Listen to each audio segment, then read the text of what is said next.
Hi, I'm Kesenya and welcome to this week's Astro Weather Report. I'm your astrology weather girl and with my astrology weather wheel, so thank you for joining me. It's lovely to be back with you. I've had a gorgeous break with Lada in Bulgaria, and also then I had the brilliant opportunity to move on and have a look around Bulgaria and Romania, which was so fun.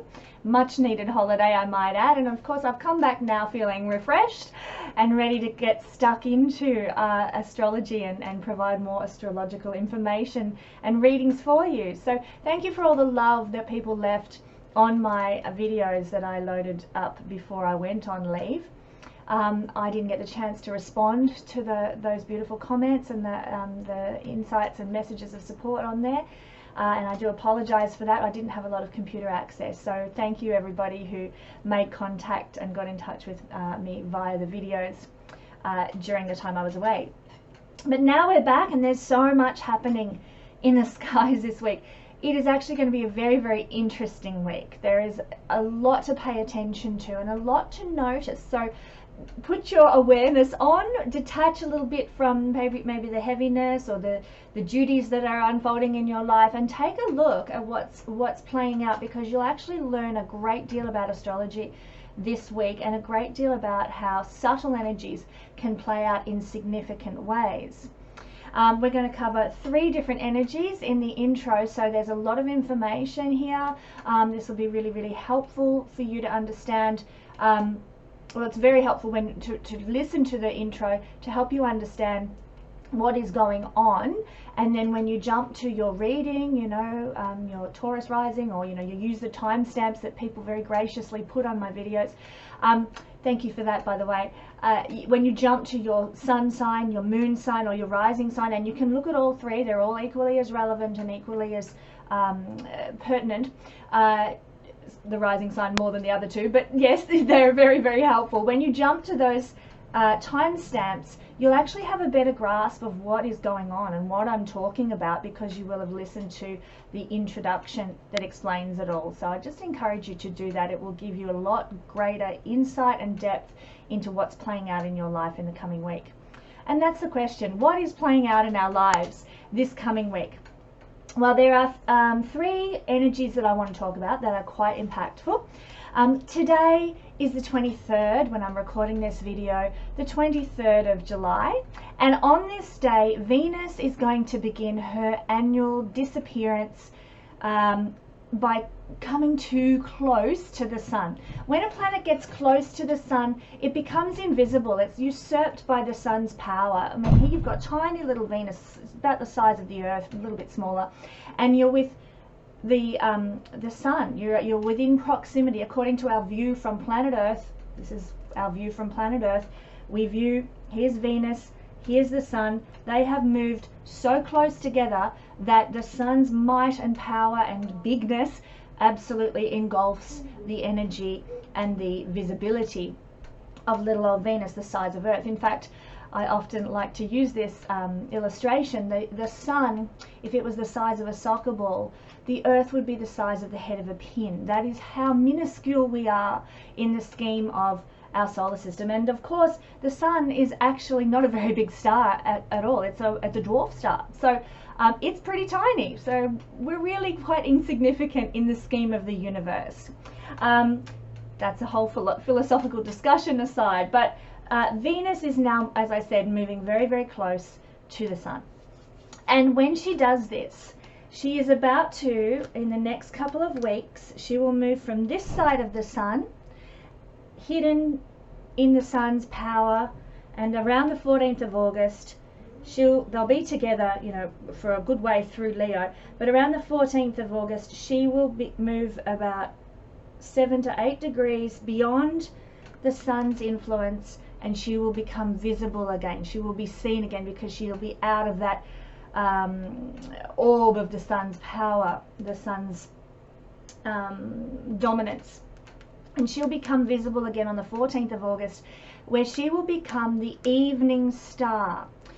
So before this, she is currently the morning star, because, and I'll explain how this works, because it is actually quite interesting. If this is your horizon line, Okay, this is the horizon, and as the planets rise throughout the day, they rise this way and they travel across the sky.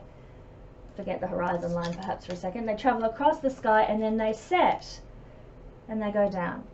So when the sun, when the planets are rising over here on the horizon line, who comes up first at the moment? Venus.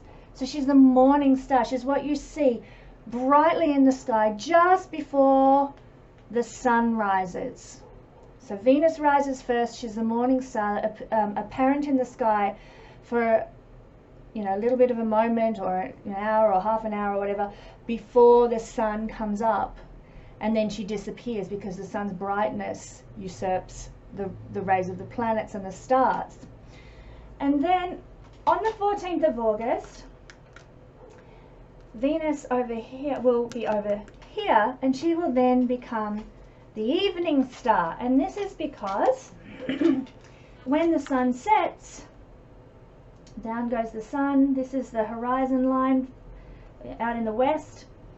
The sun disappears below the horizon, and what's left just at twilight, when everything's going dark and the birds are going home to roost and everything, we have Venus. And that's when she comes out as the evening star for half an hour to an hour or so before she eventually sets as well. But you all know what that's like, to see that beautiful bright evening star in the sky. And Venus is incredibly bright because she is the closest planet, apart from the moon, which is a luminary. She is the closest planet to Earth. So that's how we see the change from the morning to the evening star. And of course, if we're back here on where the sun is rising, the sun rises after the 14th of August. The sun will rise and everything will go bright and sunny and daylight, if you're lucky. And of course, then any planet that rises after that while the sun is in the sky is going to not be seen, because the sun is so bright it usurps the visibility of the stars. Even though they're there, they're not able to be seen. So that's why Venus will no longer be visible in the mornings, and she will come out for all to see in the evenings as the evening star after the 14th of August. So for now, on the 23rd, that's today when I'm doing this video, here she is moving into the zone, if you like, of the sun. The sun's zone. She's going to become invisible, so she's no longer able to be seen as the morning star right now. In fact, she's no longer able to be seen in the sky at all at this time. So this is considered to be, in astrology, a period when Venus loses her influence, loses her power. She is combust by being too close to the sun. The sun takes dominance, and especially in the signs of Cancer and Leo, the sun is more powerful. Venus is debilitated in Cancer and Leo. So again, there's another reason here why the Venus loses her strength, loses her oomph, loses her power, as the sun is the stronger planet of the two, quite naturally in the sky as it is, but also in terms of dignity astrologically as well. So how does this then play out in our lives? How do we see this affect us on planet Earth? And this is why it's really good to pay attention to what is happening around you right now, because some people, especially if they've got this in their chart, the combust Venus in their chart, and about 30% of people have Venus combust in their chart, they will probably not notice much difference right now because it's what they carry internally with them the majority of the time anyway. But for the rest of us, we will pick up on subtleties that we mightn't otherwise notice. And this can be very much dependent on what Venus rules in your natal chart. And we'll talk about that when we get to each sign, because that's the topic I'm going to be looking at for each sign today. So in general though, when we have a Venus combust in transit like this, our love lives can kind of dry up, because obviously the sun is a very dry, hot planet and sucks all the life of the moisture out of things, which we notice if we spend time out in the sun, especially in Australia where the heat's very dry. We notice that the sun sucks the moisture out of our skin and out of the ground and everywhere. So It's the same with Venus. The energy of Venus is dried up. So our love lives can go a bit dry at this time. Doesn't mean they don't exist. It doesn't mean we don't have a love life, but it can become less of a priority, and it's you know, it's going to need some watering after the 14th of August. It's going to need some attention and some life given back to it after the 14th of August, because during this time it's going to go a bit dry, and we will be focused on other things and not giving as much attention to our love lives. We might be our love lives might become a little bit more turbulent. So we might have a fight with a lover because the love element of the astrological sky, she's missing. She's out of action right now. She's not tangible. She's being overthrown, so to speak, by the sun, which is a very affectionate, warm type of energy anyway. So it doesn't mean affection will disappear per se, because the sun is loving and warm and energetic as well. It's very much the nature of Leo, they correspond. But the Venus is going to be, it's that relational connection. It's that it's the mind and heart and soul and emotional connection that we can have in relationship.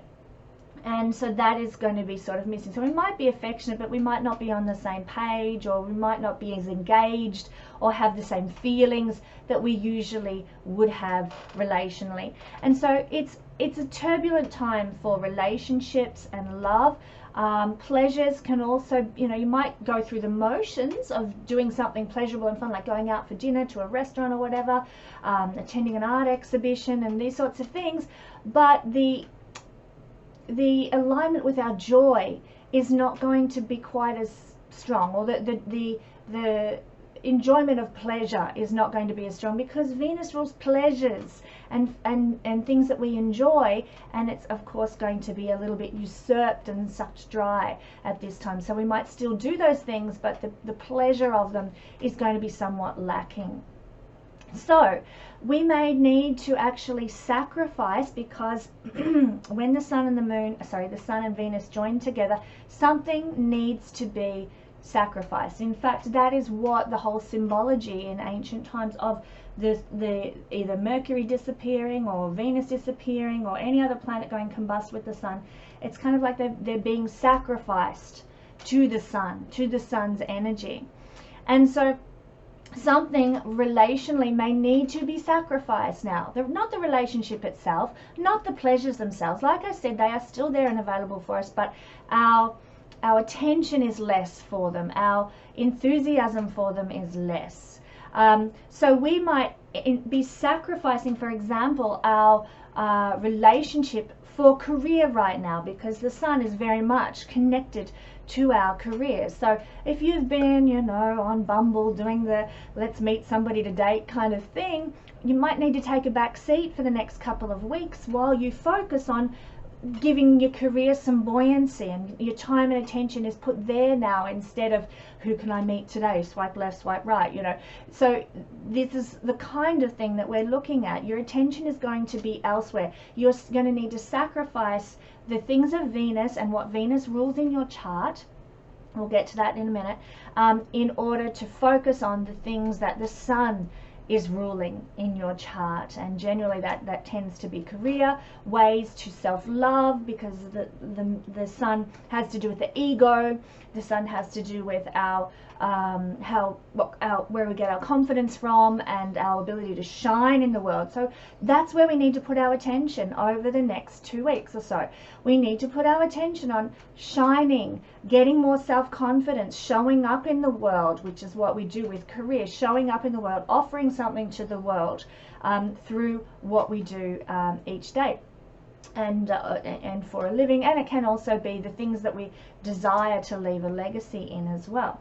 But we will get to what the sun and Venus rule in each person's chart shortly.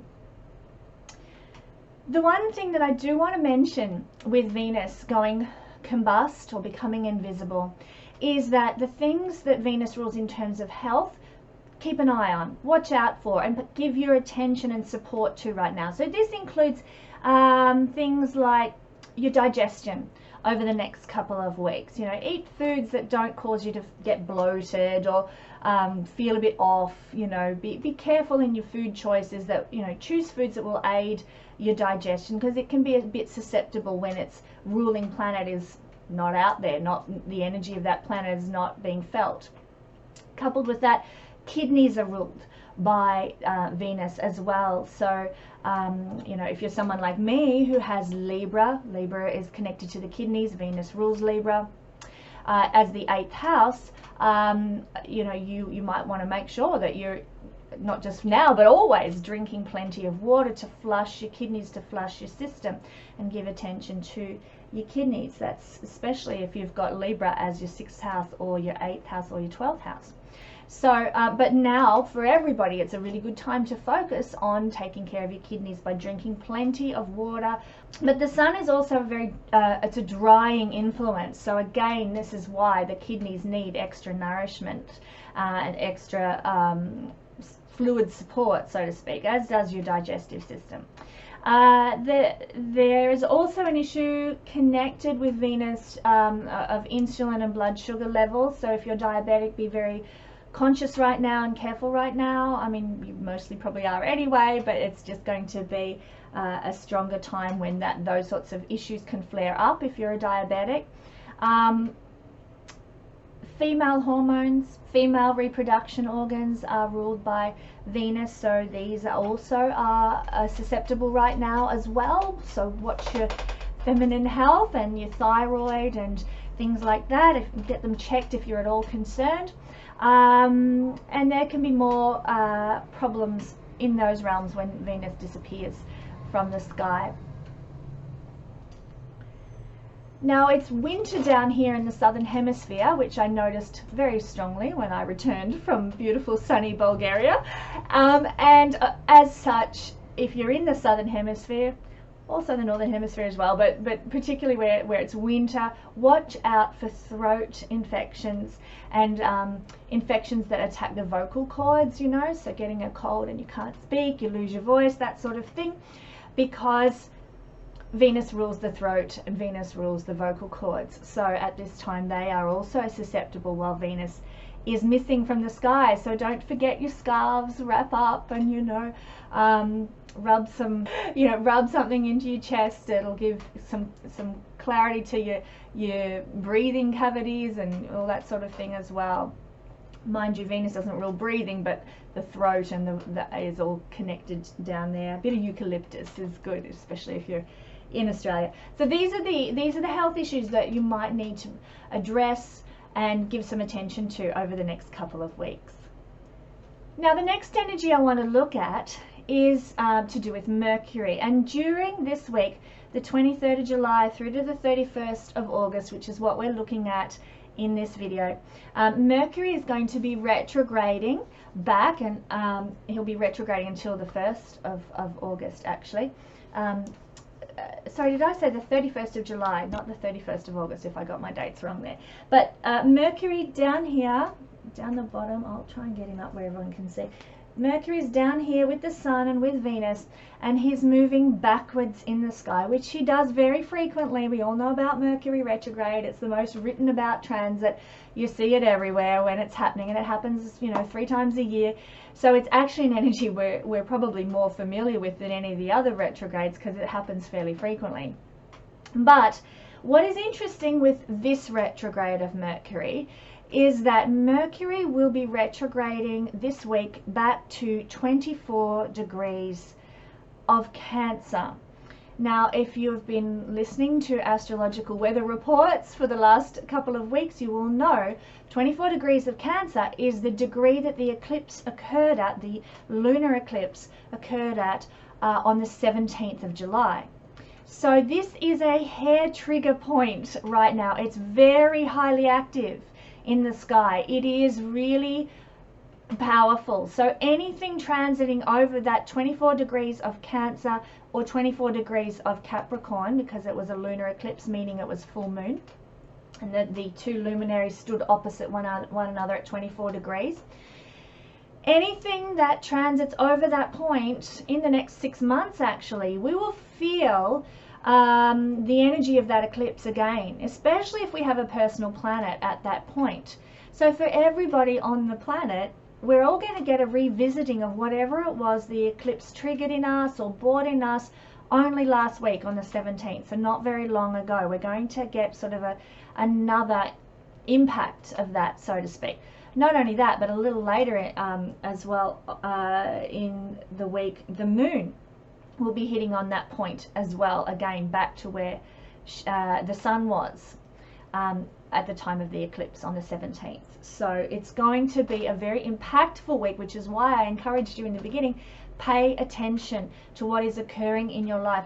Look for repeating patterns, look for symbols and things that crop up again that were similar to what occurred at the time of the eclipse, because they're all linked in, they're all trying to teach you something, they're all trying to help you up level and reach your destiny. There's steps along the way to your destiny. I'll give some examples shortly, but Mercury revisiting the energy of the eclipse. And if you have, like I said, personal planets, this is going to be felt at 24 degrees. You're going to feel it a lot more strongly than other people may. It'll be exact on Sunday the 28th, this coming Sunday. So you might feel more sensitized on Sunday. You might feel more headachy on Sunday. You might see circumstances in your life that call for some sort of a revision, such as, you know, I was really sad around the time of the eclipse and I was just really teary and I was really upset and I couldn't even explain why. On Sunday, that may very well crop up for you again, and you might be teary again when Mercury reactivates the eclipse full moon point. And you need to, like, it's calling you. This is not just a, oh God, this is so inconvenient energy. It's calling you to readdress. Why am I sad? Why do I feel so teary?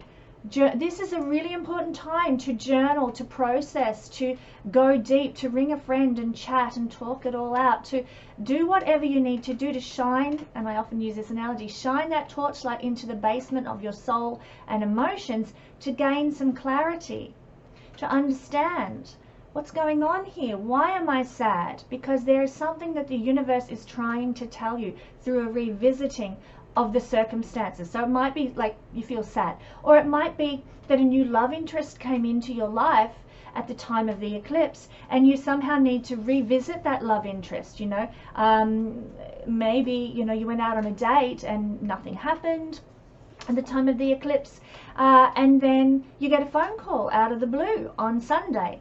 You know, you had your date on the 17th, the night of the eclipse, and it was like, yeah, this is really good, and then nothing. Tumbleweeds. Sunday comes along and you get a phone call out of the blue, or you make a phone call to the person you had a date with, and then there's a revisiting of that energy, there's a revisiting of that connection. So it needn't be all about sadness and headaches. It can be about things that began at the time of the eclipse, things that cropped up in your life. You know, maybe there was a talk at work about we need a new person to fill this brand new role we're creating, and discuss, and Mercury goes back and there's a revisiting of that issue at work. Maybe somebody puts your name forward. There's a need to readdress what's going on. And then of course this can be like shadow and light. It doesn't necessarily mean it's going to be sad for you. It doesn't necessarily mean it's going to be brilliant for you, but keep in mind, whenever there is an eclipse, the purpose of eclipses for all humanity is to help us. It's a push, it's a kick in the pants. Get moving towards your destiny. Don't stay stuck in this rut. Humans have a tendency to want to stay put where we are. Thank you very much, everything's fine, I just want everything peaceful and safe and secure, and you know, and the eclipse energy comes along twice a year roughly and says, get going. You've got work to do. You've got a destiny to rise up into. You've got things to achieve, and I'm going to push you into it if you're not going to go there yourself. So anything that crops up is for your greater good, to help you rise into your destiny. You're better to try and work with it than to fight it, because that's when we have struggles in life, when we fight where our heart is pulling us and where the universe is taking us. Much better to go with the flow. Anyone who's a water energy will know what I'm talking about there. Now, if nothing happens for you circumstantially, there might be a need to readdress things mentally. You might find yourself pondering. Mercury is a very mental energy. It's about our thought processes and how we think. You might find yourself pondering various issues in your life, thinking about circumstances, thinking about people, thinking about your life. So again, and I mentioned this a moment ago, it's a very good idea to write in a journal at this time on Sunday and see what comes up. Just do, I forget the actual name of the therapy process that it is, but it's, you just write and write and write and see what comes out. And it's very, very telling. It's very cathartic and it's very enlightening. So you could utilize that process. If somebody knows the name of it, please pop it in the comments. It's a therapeutic process and I can't think of what it is right now.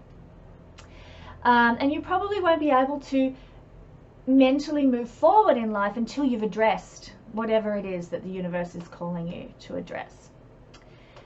And on the 1st of August, this is when Mercury will turn direct. Yay! We love it when Mercury goes direct. And that is going to be a red letter day as well, because Mercury will turn direct at 23 degrees. I'm getting a bit ahead here, looking at the week ahead, but Mercury will turn direct at 23 degrees and then cross over in direct motion this 24-degree trigger point as well. And the moon by then will have crossed that point too. So we can expect that the energies of the eclipse, if they didn't, you know, manifest for us, if we had a planet at those degrees and nothing manifested for us on the day of the eclipse, we can expect that these re-triggerings of the eclipse point will call something into being. So, you know, it's not over, Red Rover. There is still energy to come and energy to play out. So get ready for that. I would encourage everyone to do their revision on the 28th. Do that journaling process. Look within and address anything that is not being, doesn't feel satisfying to you, that is not resolved in your life. You know, make contact with people that you need to talk things out with and revisit old wounds, even just within yourself, not necessarily with another person. Do the revision work, because retrogrades are about revision, to make sure you get it right. Do the revision work in readiness for when Mercury goes direct, and you'll be good as gold. Let's hope. So the third energy I want to talk about, and I love this energy, I'm so excited about this energy, is happening on the 30th of July. This is when we're going to have, look at all this energy down here. My lordy, we've got 1, 2, 3, 4 planets and the nodes. And up here in Cancer, Capricorn, Saturn, Pluto, and the node as well. Like, it is just, this year is all about Capricorn, Cancer. Whew! Whatever you've got on that axis is being heavily triggered in a way that's very intense and very empowering throughout this year.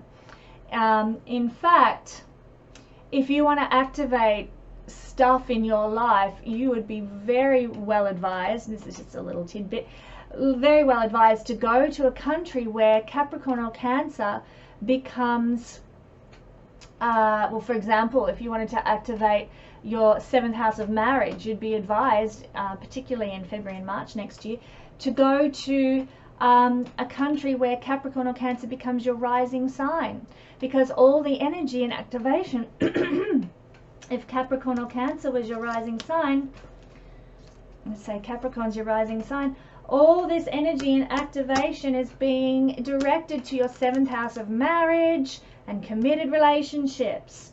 So if you happen to, you know, if that's what a goal that you have and a desire that you have, go to a country where your chart changes and Capricorn Cancer becomes the dominant ascendant energy.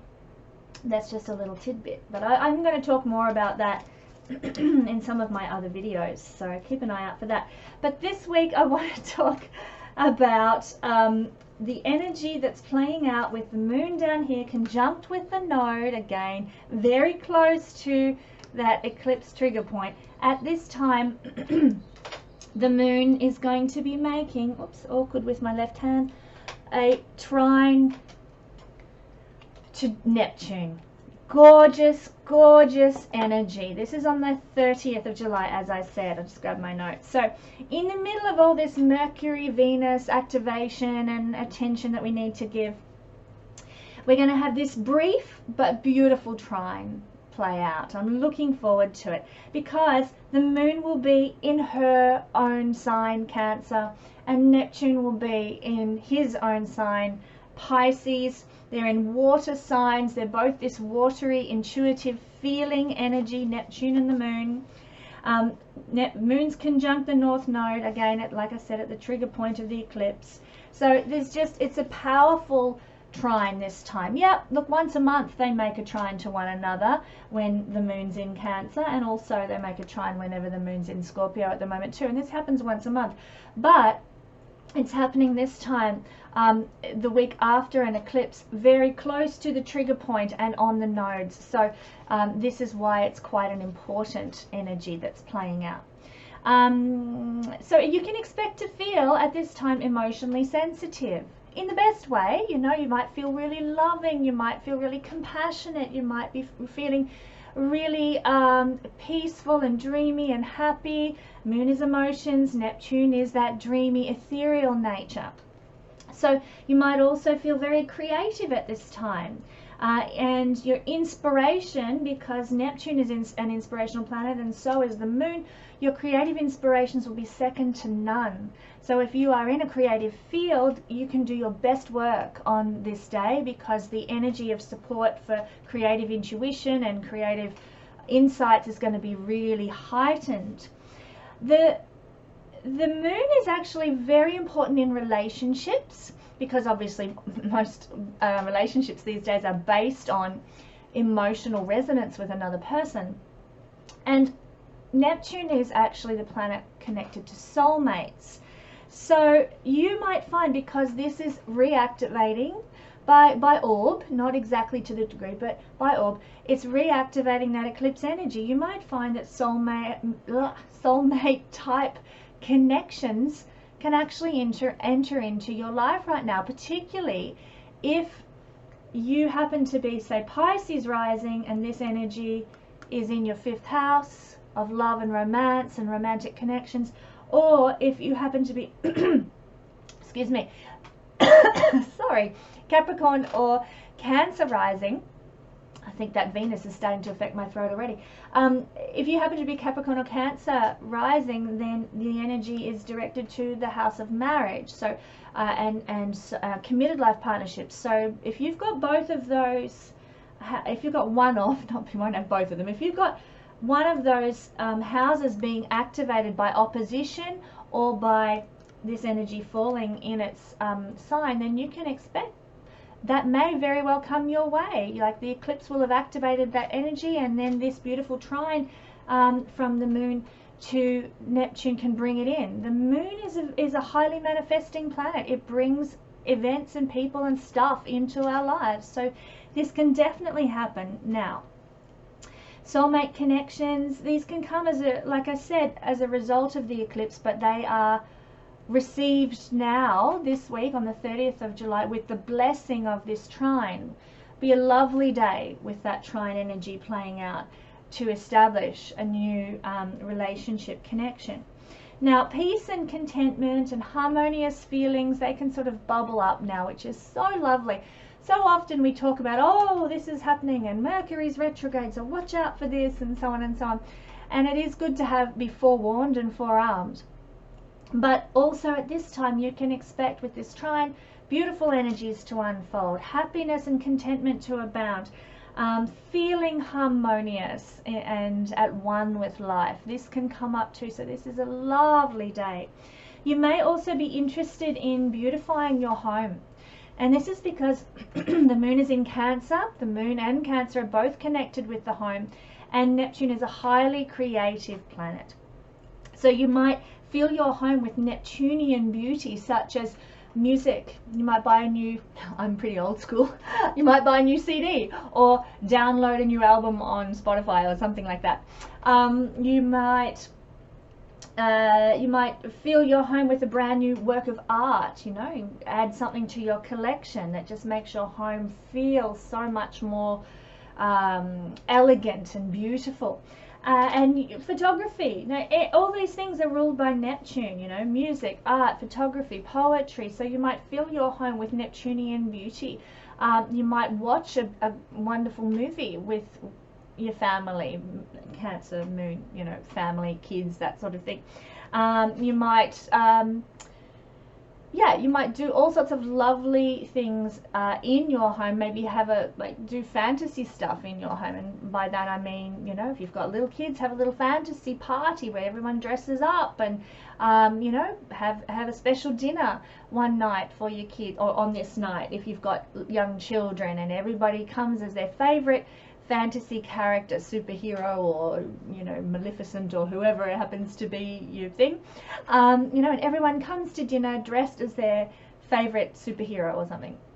And you encourage fantasy in your home life, in your family life. Moon is family, so you can create fun and magic. Neptune is magic at this time, in fun, happy ways. That these sorts of things are what creates beautiful memories and beautiful impacts upon the lives, especially as parents, of the people that have been entrusted to our care in their youth. So you can channel any type of you know, beautification and fanciful, dreamy kind of ideas like this that can just make life a sparkle all the more. You are going to delight in exploring your intuitive side more. So this is especially true in a spiritual sense. You might find it a really good day to do some sort of yoga practice, or connect with other people into metaphysics, or do some meditation. These sorts of things will be strong channels for you right now. You might even get messages from the divine through your spiritual practice.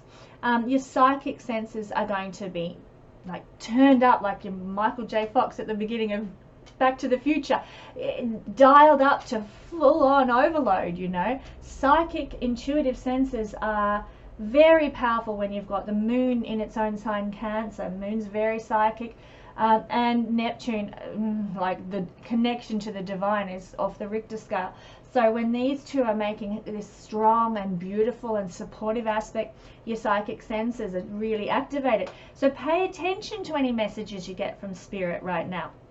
Any synchronicities that you see unfolding in the world around you, give them your full attention, and try and, you know, nut out, okay, what's the universe trying to tell me? Any visualizations that you have, any dreams that come to you at night, or any repeating patterns of events that crop up now, very important to pay attention and notice them. Anything that's leaping out at you like that is the universe trying to get your attention. Now, if you're not used to tuning into your psychic capacity, that's how you do it. You know, you pay attention, essentially. You're switched on to synchronicities and dreams and visualizations, and you give it credence instead of saying, well, that was just a silly coincidence. Oh, shiver down my spine, somebody walked across my grave, you know, and just passing things off. No, take notice. What gave you a shiver down your spine? What were you thinking about at that very point when you got a shiver down your spine? That's the universe trying to, you know, get your attention psychically. So, that is what is playing out on the 30th. It's going to be quite lovely, especially coming after the disappearance of Venus and the disappearance of, and the retrograde Mercury. Like I said, I just need to probably point out, soulmate connections can unfold at this time, but you've also got Venus disappeared. So that doesn't mean that, hey, I can't start a relationship, but what might happen, and probably a better way for things to play out, is that you meet somebody who becomes your soulmate, or your lover, or your boyfriend or girlfriend, once Venus has become visible again. So for example, just say you're doing the internet dating thing and you're on Tinder or RSVP or something, and you spot someone, you think, oh my god, they're really nice, oh, and I love their profile, oh, they're quite funny, oh, so swipe right on that person, and then, you know, that might happen on the 30th when you've got Moon making an aspect to Neptune and reactivating that eclipse point and the eclipse energy. So you meet them on that day, you swipe right on that day, And then what continues to play out over the ensuing couple of weeks is maybe you go on a coffee date and meet them. Oh yeah, they're really nice. I like their energy, you know, that sort of thing. A few more texts, a few more messaging. Hey, do you want to go out again? And so then by the time Venus starts to leave the combustion orb, you're good and you're golden, and from there on you're actually creating a beautiful soulmate kind of relationship with someone you met activated by this trigger. So don't ever think that things are black and white and set in concrete and, oh, Venus has disappeared, no relationship for me.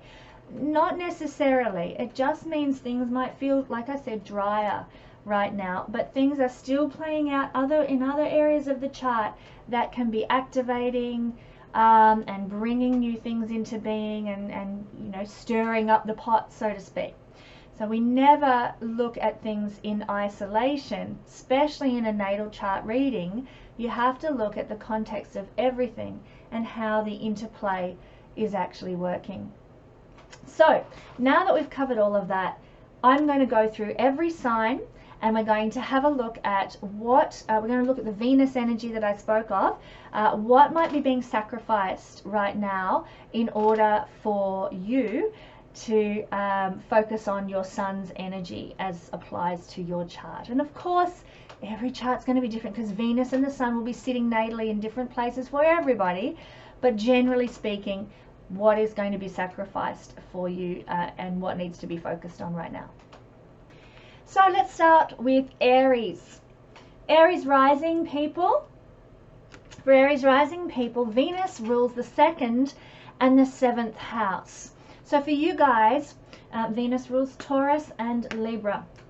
This is what might need to be sacrificed right now while you focus on 5th house things. So let's start with the focus. Focus for Aries rising people is going to be things like children, things like entertaining, you know, socializing, going out and going to parties and things like that. This is also being visible in the world, being seen, being noticed, you know, being popular. That celebrity energy is very much a 5th house energy. So this is where your focus is going to be. This is where your energy is going to be. You know, you might be quite keen on raising your popularity profile on YouTube or something like that, or you know, being seen and noticed in some other way, maybe in a leadership position with you know, your social group, or you know, maybe with, if you're a teacher and you're teaching students, which is 5th house energy, you want to raise your popularity in that regard, and you might be very focused on your children and their needs for the next couple of weeks. And so things like you know, adding more paintings to your art collection, or buying another car for your growing, you know, collection of Chevys or something in the shed, you know, that's going to take a back seat. Anything to do with possessions and money and acquisitions and property, not so much property, that's 4th house, but having things, having stuff, that's going to take a back seat. That's not where the focus is going to be. You might need to sacrifice that if you're Aries rising. Equally, let's say you are having some issues that you needed to focus on regarding your children during this time. Your marriage might need to take a back seat while you focus instead on parenting your children, taking care of your children. So going away for that wild weekend with your husband might not be on the cards for you over the next couple of weeks, because you're going to have to focus on you know, taking care of a problem with the kids. So that's just one example for Aries rising people of something that may need to be sacrificed in order for the focus to go elsewhere. Keep in mind, like I said in the intro to this video, that everybody will have the Sun and Venus in different places in their chart. So what plays out strongly for one may not play out strongly for another, but this is a general overview. All right, so Taurus rising people, it's going to put the energy of focus on the 4th house. So you're going to be concentrating a little more on your 4th house, on your home. Maybe you're doing some renovations, maybe you're looking at selling your property, maybe you're even thinking about moving and living somewhere else and making some changes in that regard. Maybe you need to focus on, you know, fixing a leaky pipe, or addressing a patchy roof or something. So the Leo energy that's where the focus is going to be, and what might need to be sacrificed right now to focus on that might be what you need, you know, like, you know, this is the Venus for Taurus rising people rules the 1st house, and the 1st house is about your body and its journey through life. Maybe you've been needing to I don't know, join the gym and, you know, look after your body more. And oh my God, you know, we've just had a plumbing disaster at the house. So now the money I was going to put into my gym membership, I have to put into fixing some problem at my house instead. So something that you need and you want for yourself might need to be sacrificed in order to address an issue in the home, or with the family, with the community. That's all 4th house stuff. Not only that, but Venus rules the 6th house for Taurus rising people of everyday work and routines. So you might need to, it's a house of service, and it's a house where we can, like I said, we have a routine, and our health and well-being is also seen by the 6th house. So again, that scenario for Taurus rising people of, oh, I have to sacrifice my gym membership because, you know, little Johnny's thrown a ball through the plate glass window in the lounge room, and now I've got to get that replaced. You know, that kind of stuff might be where the sacrifice has to come in, with Venus ruling the 6th house of health and well-being, you know, gym membership. Or maybe you were going to go on a new diet, and you know, you're going to live on fresh cuts of salmon because you know it's better for you than living on McDonald's, and salads and salmon is the new way to go, and it's going to be far more expensive to do that, and the money that you thought you might be able to invest in doing that now has to be put into, well, finding a new retirement home for Nana. So, you know, these sorts of family issues, home issues are going to take priority at this time over your daily routine needs and the needs perhaps of your body right now. Okay, so for Gemini rising, you're going to have, let's get him up there. For Gemini rising, Venus is ruling the 12th house and the 5th house. So Leo energy, the focus energy, the thing that you're going to need to sacrifice for is energy to do with the 3rd house. So this might be learning. You know, your boss might come to you one day and say, hey, I need you to do a new course. You need to upgrade your skills. You need to get some knowledge in this area because we're going to be branching into this realm. I need you to go and do a short course, upgrade your skills, do some extra learning, certificate-like learning. Very 3rd house, and that might need to be the focus. And because you're doing that course now, you might actually have to sacrifice oopsies, 5th house things. Oh damn it, I was going to go out that night that I've got to go to this course now I was going to go out with my new boyfriend, you know, or I was going to go to the movies with my lover, or maybe 5th house, I was going to take my children out stargazing one night, and now I can't do that because I've got to go do that course instead for work or for your own business. Maybe a marketing course, maybe some kind of creative writing, something or other. That's just one example. The examples I'm giving, they're all just hypotheticals. I'm not saying this is the way it's going to play out for everyone, but you'll have to sacrifice some sort of 5th house thing for a 3rd house thing. Also, if you're Gemini rising, you may have to sacrifice some kind of 12th house energy as well for a 3rd house thing. So 12th house energy might be, I was going to go on a weekend, a little holiday. Now I've got to stick around and do this weekend course, or I have to, my business that I run, because your own businesses are seen from the 3rd house, my business that I run needs me to stick around and give it some attention, or I need to do a big marketing push or something like that. And so this holiday that you'd planned, 12th house, is going to have to take a back seat while you give some attention now to third house things. So that is just one example of how it can play out for Gemini rising. If you're Cancer rising, well, you've got lots of energy in your domain lately. If you're Cancer rising, Leo is your second house, and that's ruled by the sun, and that's where the focus is going to be, that you'll have to sacrifice something for, and it'll be a sacrifice from the 11th house or the 4th house. So second house second house sun, the energy is going to be on, the focus is going to be on getting possessions, buying a new car, having going to an art exhibition and buying a new acquisition for your collection. Or if you're like me and you collect Barbie dolls, you'll finally find that Wonder Woman Barbie you've been looking for ages, and you can add it to your collection. The focus is going to be on accumulation of possessions and material goods, possibly also on increasing your self-worth and self-value in some way as well, sort of lifting your sense of worthiness up, which is also a second house thing too.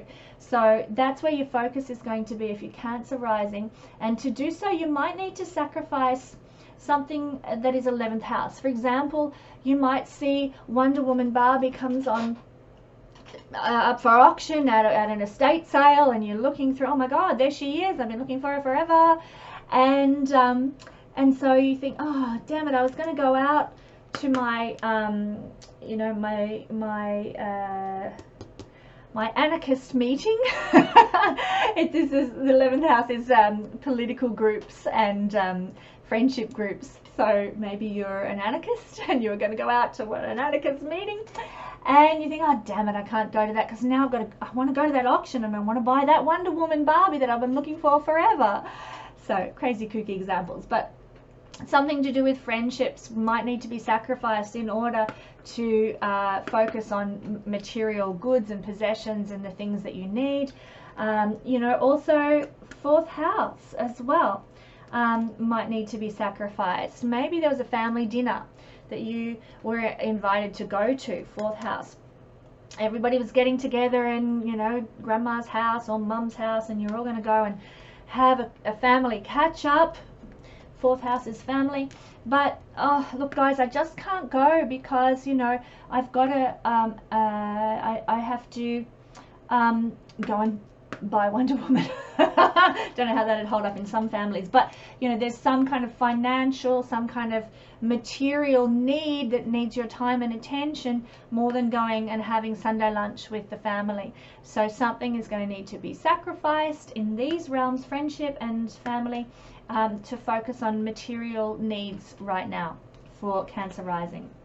If you're Leo rising, there we are. If you're Leo rising, well, obviously the focus is going to be on you. The sun rules your rising sign, and so this is the area of focus. You need to focus on your body, on your health, on your ability to survive and thrive in life, and your ability to assert yourself. This is the focus at this time, and of course this time meaning the next couple of weeks while Venus is invisible. Venus in your chart, if you're Leo rising, rules the 3rd house down here, and it rules your 10th house. So it's highly likely that, just say you are running a business, a small business, you might have need to sort of put that on the back burner because you've got to focus on something to do with health right now. Maybe maybe you get a sore throat. Venus rules throats, and maybe you get a throat and you do astrological readings. I'm not Leo rising, so hopefully I'm not jinxing myself by saying this. I'm just thinking, God, I am Leo sun, so I might be jinxing myself, but maybe you're a YouTuber who does astrological readings and you use your voice to do that. At this time, your voice your voice might go. So you can't do your readings, you can't run your small business, Libra, third house, small business, because your body and its health needs to be the focus. You need to get better from your cold. Your voice needs to recover. The focus needs to be on you and your body and its health and well-being and so on, rather than being able to do your small business. 10th house is also, God, I hope this doesn't affect me like this. I'll have to think of something positive, won't I? 10th house is career, visibility, being seen in the world, and of course that's ruled by Venus as well. So you might again have to, at this time with Venus going invisible, sacrifice some source of visibility in order to focus on your well-being and health and so forth. That could be, I'll use myself as a scenario again, you can't make any YouTube videos because you haven't got a voice. So your visibility out in the world with your career, it goes down the tube for the next couple of weeks while you focus on your health and well-being and your body's ability to travel through this journey of life.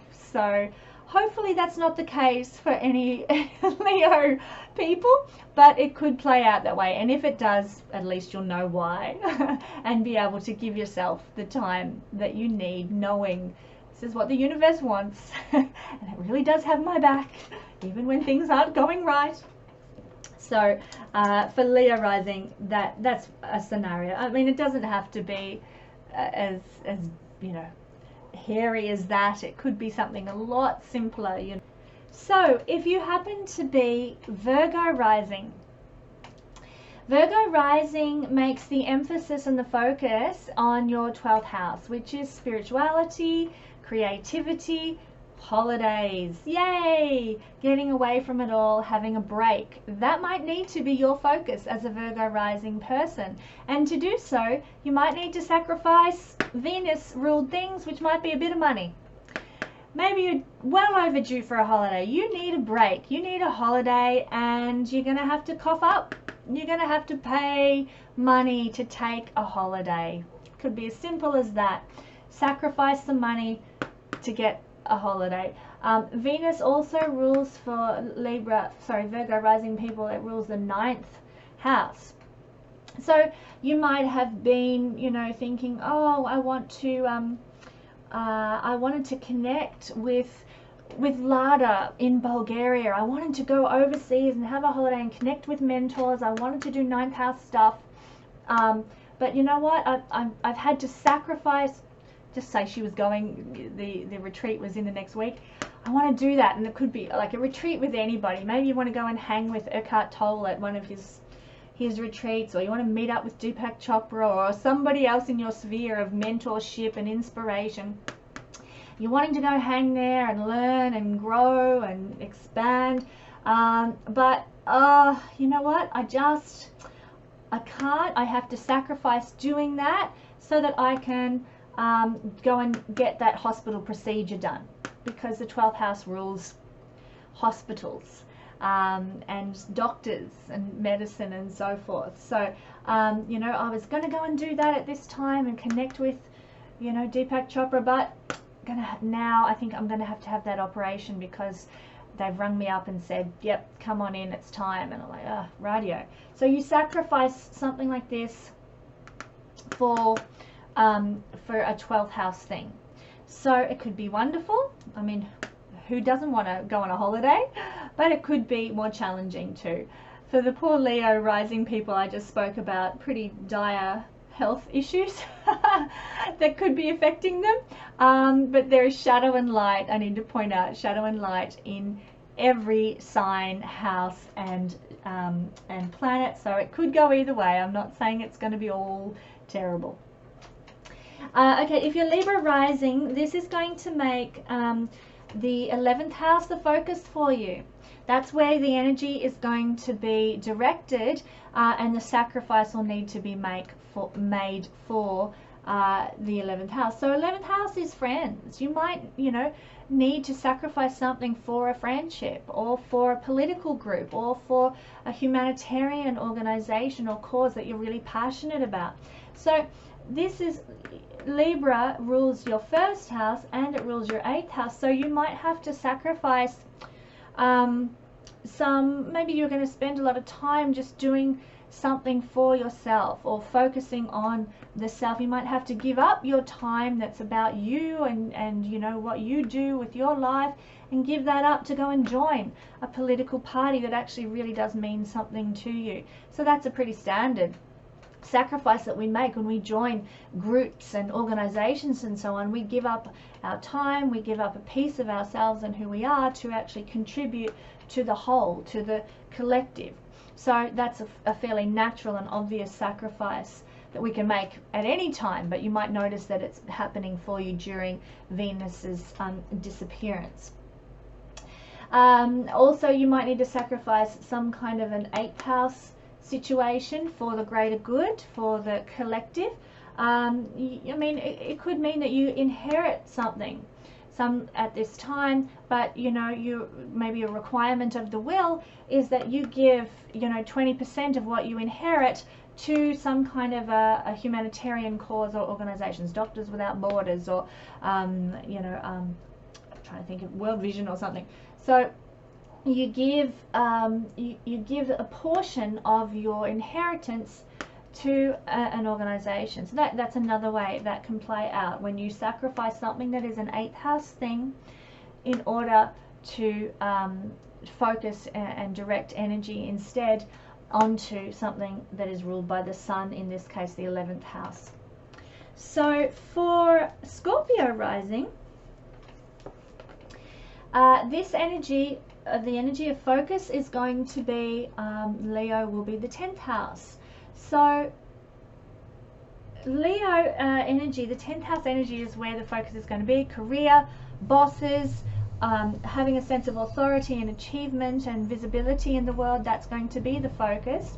And the sacrifice that might need to be made at this time will be coming from Venus ruled houses, which is for you guys the 12th house and the 7th house. So you might need to quite simply sacrifice what you were going to do for a holiday.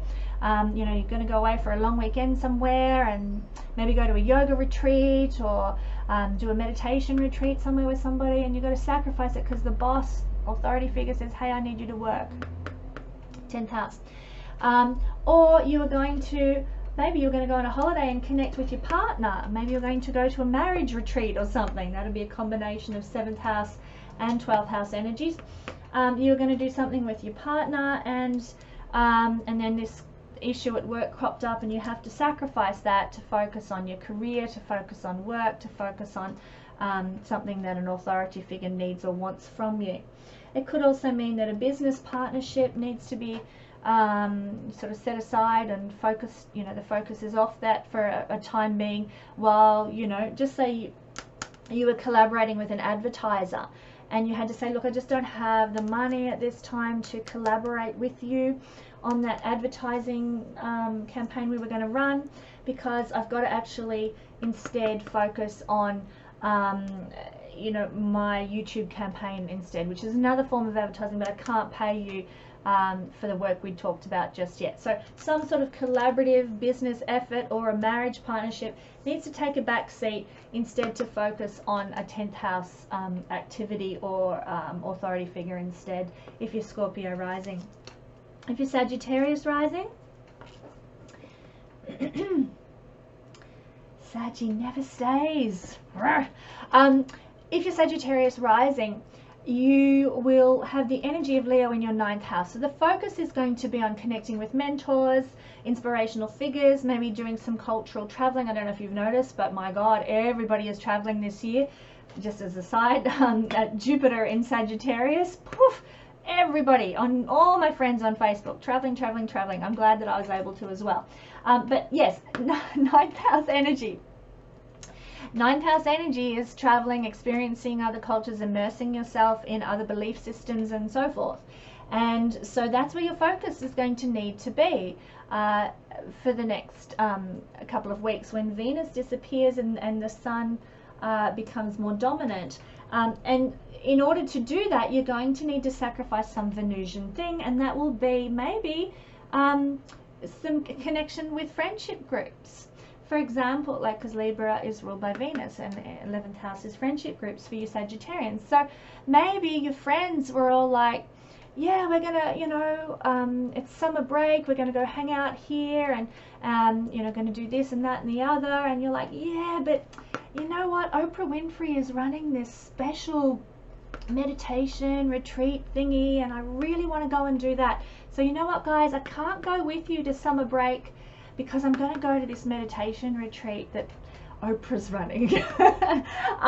My mentor, my guru, my inspirational figure, and so I'm going to go to that instead of hanging with my friends. Simple sacrifice like that. It could also mean anything ruled by that Venus rules in terms of Taurus.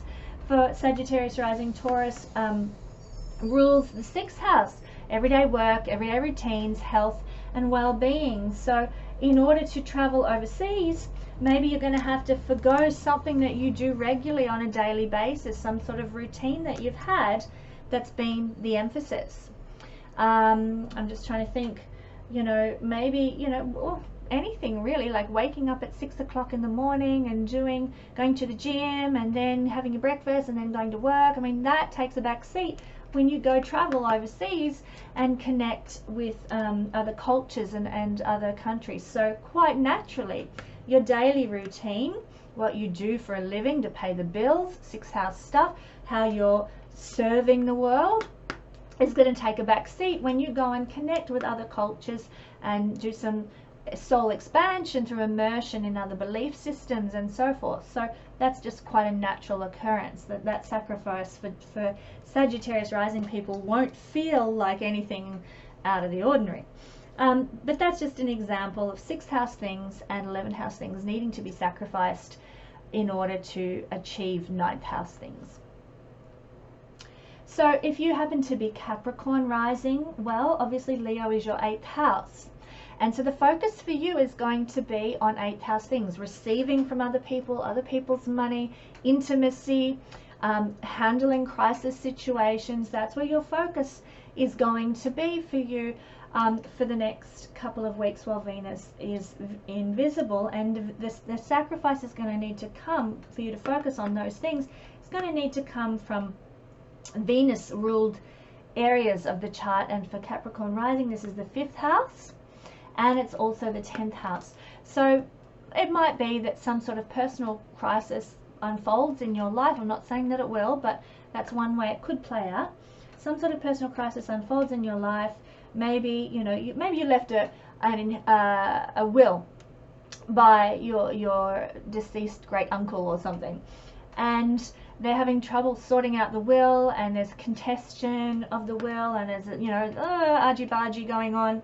And so, you know, instead of spending time with your lover, 5th house things, or instead of going to that concert and having pleasures and fun and going out and enjoying yourself as you had planned to do, instead now you've got to go and try and sort out this situation with great Uncle Dave's will, and try and make head and tail of what really is going on and who gets what. So there's a crisis regarding other people's money. It means you have to sacrifice some sort of entertainment or pleasure, or spending time with your kids or your lover or something.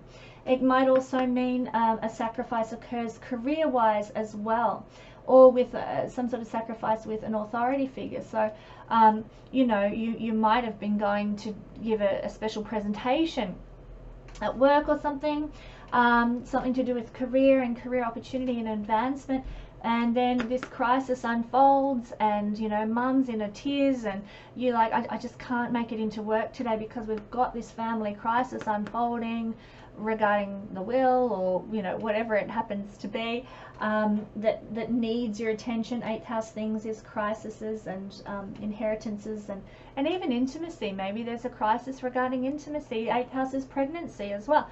Maybe you find out that your girlfriend's pregnant, or and it's suddenly like, oh my God, I can't come into work today. I've got to go with her to the doctor or something because she's really freaking out, and we didn't plan this, and so on and so on. So you sacrifice, you know, maybe going into work, or working, you know, you say, look, we're in a family situation right now. My girlfriend's pregnant and she doesn't know what to do, and so on and so on. I can't do that big project at work for the next couple of weeks, can I get someone else to do it? So you sacrifice some sort of career opportunity instead to focus on a crisis situation in whatever realm it happens to fall in. So and it doesn't have to be dire. With all of these, I'm giving scenarios. It's not always, you know, the worst case. It might be very subtle. The energy might be so small that you don't hardly notice it, but there will be this energy playing out in some form. Sorry, excuse me, that's my alarm going off.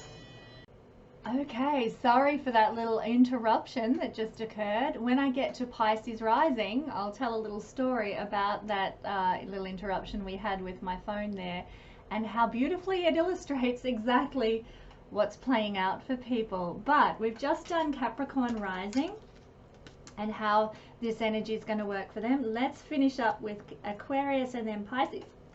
Aquarius Rising people, well, the focus of your attention is going to be on your 7th house. This is nice, actually. You're going to be focusing on relationship, marriage, commitment, business partnerships as well. This is the focus for you guys for the duration of Venus's invisibility, and you may have to sacrifice something in order to give your attention fully to the to the 7th house energy in your life. And of course, this will be coming from the 9th house, which is Libra, Venus ruled, and also the 4th house, which is also Venus ruled. So you might have to sacrifice something to do with home, something to do with family, something to do with community, in order to focus on your marriage. Or you might have to sacrifice something to do with higher learning, or connecting with inspirational figures, or maybe even expanding your belief systems in some way. Also, traveling is 9th house.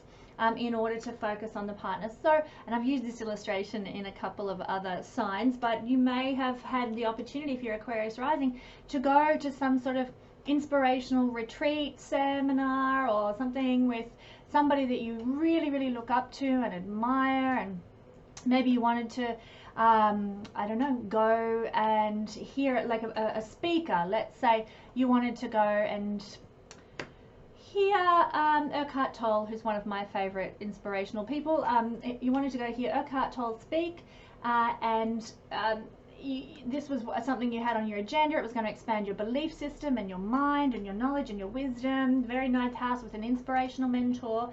And then something happens with your partner and you can't do it. You can't go. So you have to sacrifice the 9th house experience in order to focus on the marriage, or focus on a business partnership. Just say, you know, you've booked all this weeks in advance to go and hang out with Eckhart Tolle, and that very week, you know, your business partner breaks their leg skiing or something like that, and then you have to actually run the business, and because he's out for the count, and so you're running the business, and you just don't have time to go and hear Eckhart Tolle speak. Tolle, who knows how it's pronounced. Or, you know, your partner needs some support and attention. Maybe he suddenly loses his job, and I mean, it doesn't have to be that dire, but I'm just using some illustrations here. And you know, he's just mortified and down in the dumps. And so you might say, listen, I think you'd actually benefit from going to hear Eckhart Tolle at this low point in your life. So how about you take my ticket and you make a sacrifice for your partner or for a business partner.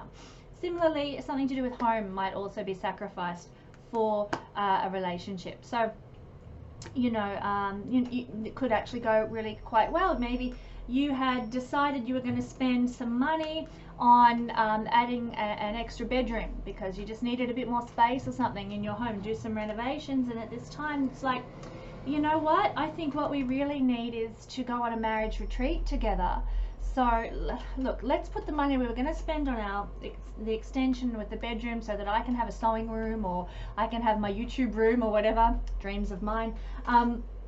Let's put the money we were going to spend on that, and let's put it towards our a marriage retreat together instead, to work on our marriage, to fall in love with one another once again, because things have been pretty hairy lately. So let's focus there instead. So you sacrifice something to do with home, family, heritage, roots, lineage, community, to focus on relationship instead. So that's what we might be looking at for Aquarius rising. And now Pisces rising. I have a really good story for all you Pisceans who've jumped to the timestamp for Pisces. When I was doing the Capricorn section of this reading, my phone alarm rang, and it was the local high school saying that my son had broken his arm and could I please come and pick him up. So I stopped the video at that point, and I've picked up and I've just finished off doing Aquarius and Pisces rising, but it really illustrates the point. And of course Venus goes combust today, and it exactly describes a Pisces energy. Where is the focus for us if we are Pisces? We focus on Leo, which is ruled by the sun during this time. That's where the focus of our lives will have to be. What is if you're Pisces rising, Leo rules your 6th house. Everyday routines, health and well-being, you know, how you actually run your daily life. And as a single mum, I'm running the daily life that applies to me and my children. You know, part of my daily routine is to make sure my kids are up and dressed and got their lunches and off to school. And, you know, part of my daily routine is actually looking after my kids. So that is where my focus has to go. And what has to be sacrificed? Communications. Anything ruled by Venus, in the case of Pisces, Venus rules the 3rd house, Taurus. Communications. Here I am doing my weekly video, communications. Taurus rules communication, it rules the internet, it rules things like social media and YouTube and so forth. That has had to be sacrificed for a moment for me to go and tend to my daily routines and my duties and my responsibilities, which is being a single mum to my kids. Not only that, but Venus rules the 8th house in my chart too, which is the house of crisis.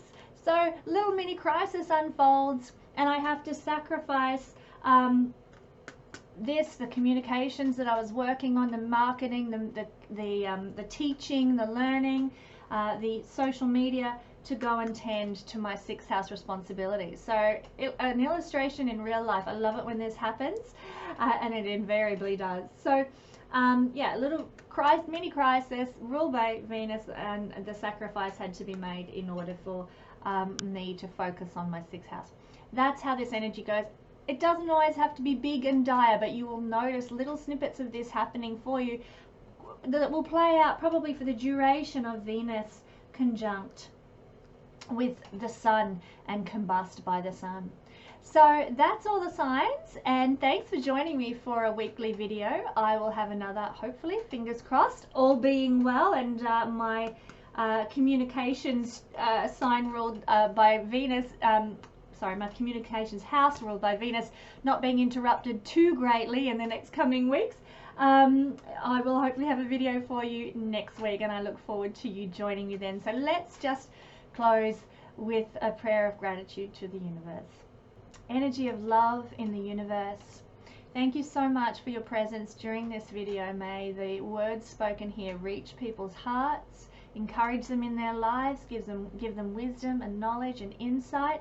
May there be blessing here for all those who choose to tune in and listen. We just ask that your support and wisdom and intuition and knowledge and guidance just flows through us and with us over the weeks ahead, so that we can make wise choices, especially at this time of Mercury retrograde and Venus going combust. Help us to be wise, help us to trust that the universe has got our back and that everything is working for our higher good. And so it is. Thanks for joining me, and I'll see you again next week.